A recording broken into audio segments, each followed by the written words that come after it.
Burnice's core passive is the backbone of her skill set. Her core passive helps Burnice enter a mode called Nitro Fuel Cocktail. To enter this mode, Burnice must fill this bar with 50 heat. Heat is an important part of Burnice's skill and can be obtained by spending energy. The main purpose of heat is to help her enter Nitro state. So, what is the use of entering Nitro state? When Burnice is in Nitro state, these attacks apply the scorched effect to enemies. When allies hit these scorched enemies, the Afterburn effect will be triggered.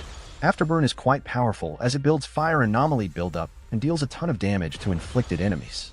It also has a damage buff that scales on Burnice's Anomaly proficiency. But to activate these effects, 8 heat will be consumed. This is not the only skill that consumes heat. Her Enhanced Basic consumes 20 heat to execute a spinning attack followed by a finishing move. Just like Enhanced Basic, another skill that helps apply the scorched effect to enemies is EX Special Attack. Burnice's EX Special is a little different. She has an Enhanced EX Special that can be activated after using the normal EX Special Attack.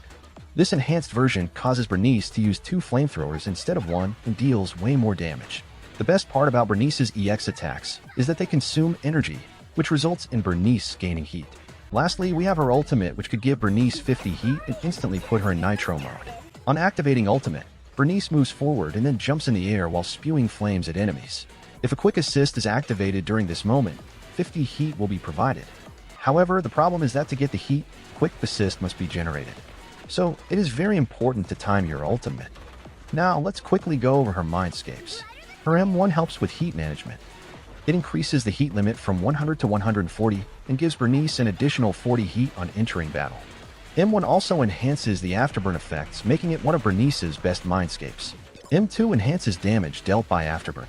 It increases an ally attack's pin ratio. M4 provides crit rate buffs and extends the duration of enhanced EX attack. Lastly, we have M6, which greatly enhances enhanced EX special attack. First, it inflicts an additional Afterburn effect without consuming any heat. Second, it ignores 25% of the target's fire resistance for these attacks. Lastly, if enhanced EX attacks Fire Blast hits an enemy and the enemy is burned, then an additional instance of burn damage is dealt. Now let's talk about her best W engines. Her signature increases energy regeneration and provides damage buffs. The damage buffs can stack up to 10 times and are triggered by using EX Special or Assist Attack. Additionally, it also increases Anomaly proficiency by 50 if the number of damage buff stacks is greater than or equal to 5. A-rank engines like Electro Lip Gloss, Rainforest Gourmet, and Weeping Gemini are pretty good alternatives. 4 disk drives, Chaos Jazz would be the 4-piece option. 4-piece Inferno is a viable option as well. 2-piece options include Freedom Blues, Swing Jazz, Hormone Punk, and Woodpecker Electro. Disc stats, going for AP fire damage and attack would be ideal. For substats, you could go for crit or AP and then attack. Now, it's time to talk about Burnice's teams. Burnice is mostly going to be off-field. Her job is to inflict enemies with Scorched Effect and then swap out. Her additional ability enhances Fire Anomaly buildup and the burn effects when another Anomaly or Sons of Caledon agent is on the team. The best support for Burnice is Lucy. Lucy is an amazing support, and being a member of the Sons of Caledon will help Burnice get the buffs from her additional ability. For the last slot, you could go with Grace.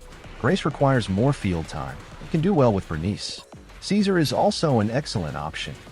For the free-to-play option, we have Piper. She does need field time and deals decent damage.